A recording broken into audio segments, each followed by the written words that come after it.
Distinguished Majority Leader, kung pagbibigyan po tayo ng ating kasamahan, ng ating BFF, the good gentleman from Camarines Norte and Nueva Ecija to just ask a few questions from this humble representation, Mr. President.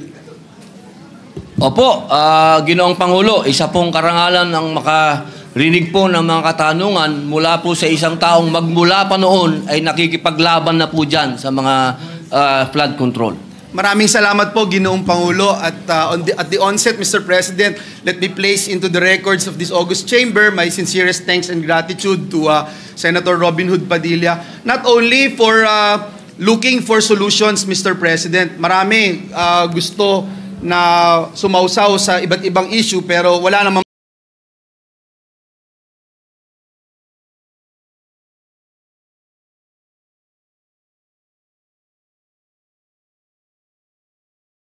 mabigay na solusyon.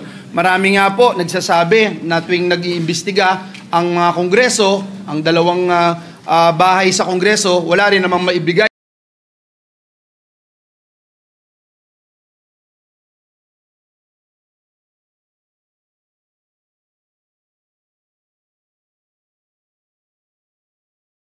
Na solusyon. Kaya po, nagpapasalamat tayo sa Diyos unang-una, pangalawa sa ating kaibigan at kasamahan dito sa Senado na may ibinibigay na solusyon. At nais ko pong i-throw yung aking full support sa kanyang ninanais tungkol po dito sa inisyatibo na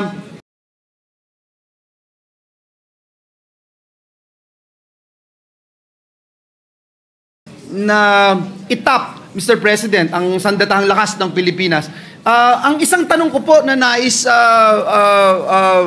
ipahiwatig, Ginoong Pangulo, ay paano po natin ito may isasakatuparan? Ito po ba ay kinakailangan na maggawa ng isang panukalang batas o isang order lamang mula sa ehekutibo? O ito po ba ay po pwedeng gawin ng, for example, the newly installed Department of Public Works and Highway Secretary would come up of a memorandum or having a partnership with the AFP at magawa itong mga proyekto na kung saan alam natin at sumasang-ayon ako sa gentleman from Camarines Norte and Nueva Ecija na mataas ang level ng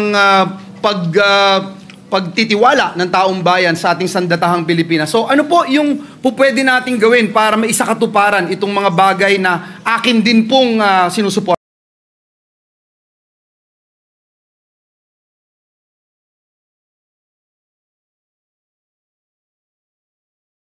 Ginoong Pangulo. Opo, maraming salamat po sa inyong katanungan, aking mahal na kaibigan. Alam niyo po, ito pong tinatawag po nating AFP-COE.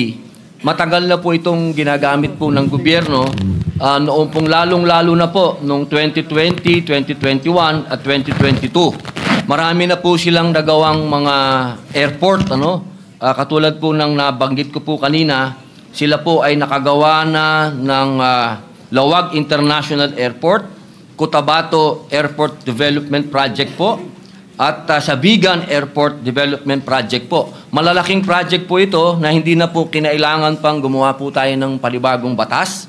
Ito po ay sa pamamagitan lamang po ng utos ng ating Pangulo nung panahon na yon. Opo. Lalong-lalo na po ngayon, siguro po mas kailangan natin sila sa oras na ito. Opo. You mean to say, Mr. President, an executive order or a memorandum of agreement will suffice, Opo, Mr. President, para sa ganito? Opo. Gusto ko hong susugan yung binanggit po ninyo kasi Ginoong Pangulo, nung tayo po ay nasa Technical Education and Skills Development Authority, we have come up with partnerships like this. In fact, Mr. President, let me point out our partnership with then Congresswoman Telma Almario of Davao Oriental. If I'm not mistaken, Mr. President, we have come up with a program na tinatawag po ay Training Cum Production ng TESDA.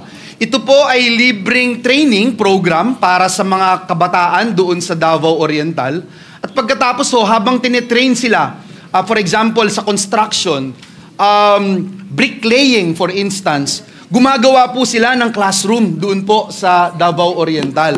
Maaaring hindi po kasing galing o kasing bilis ng mga hinahire na certified worker, construction worker, dahil syempre may learning curve pa po eh. Pero ang kagandahan po, kahit na mas tumatagal yung panahon para sa training program, ang nangyayari po, nagkakaroon ng pagsasanay, natututo yung mga kabataan. And while they are learning, Mr. President, at the end of the program, nung training com production ng TESDA, sila po ay nase-certify. So, ibig sabihin, ito pong mga bata na na-train ay binibigyan ng sertifikasyon. So, parang nagkaroon sila ng diploma o yung national certification ng TESDA that has become a passport for employment, not only here in the Philippines, but even abroad. So, Ginoong Pangulo, nakikita ko po na napakaganda ng panukala ng ating kasamahan at pwede pong bigyan ito ng kaukulang national certification from TESDA. For example, Mr. President, if the AFP personnel would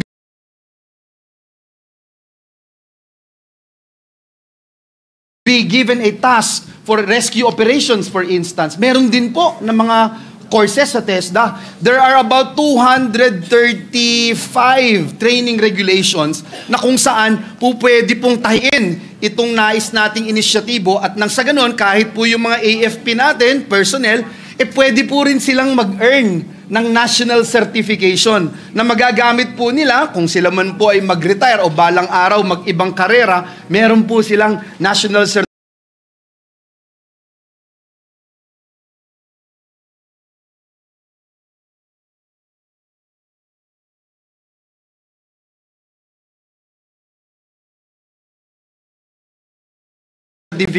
Ito po ba'y katanggap-tanggap sa ating kaibigan at ginagalang nakasamahan dito sa Senado? Opo, napakaganda pong mungkahi nito. Katunayan, bigla pong pumasok sa isip ko yung ating mga nag-ROTC po ngayon. Maganda nating ilagay po dyan sa pag-aaral na yan para talagang mobilize po sila at masanay po sila na hindi lang sila panggera, kundi sa mga oras na ganito na mapoproteksyonan natin ang ating mga kababayan na magkakaroon pa sila ng kaalaman na ibibigay po ng TESDA. Napakaganda po nito. Napakagandang mungkahi po. Salamat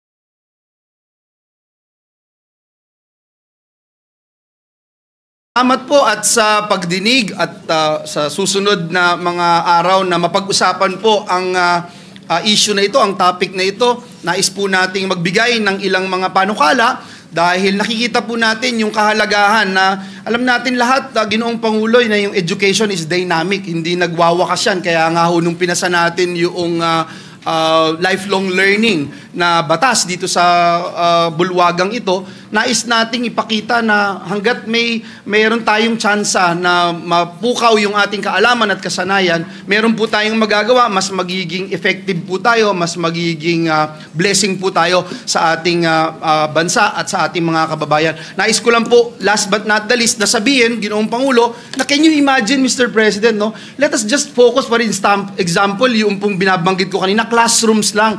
How many shortage of classrooms do we have all over the country? And you can imagine, Mr. President, if we have students from all walks of life, tinuturuan gumawa ng classroom, pagkatapos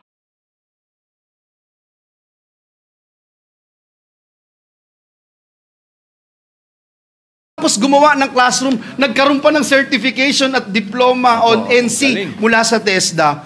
Diba, hindi lang po yung tipid ang pinag-uusapan natin dito, Ginoong Pangulo. Skill. I am very sure yung billions of pesos na matitipid ng pamahalaan, lalo na yung mawawala sa korupsyon, napakalaki. But just the same as the gentleman from Camarines Norte and Nueva Ecija already mentioned, yung skills and empowerment that we are giving to our people, priceless po yan. So muli, maraming salamat, Ginoong Pangulo, sa ating kaibigan at kasamahan dito sa Senado, Senator Robin Hood Padilla.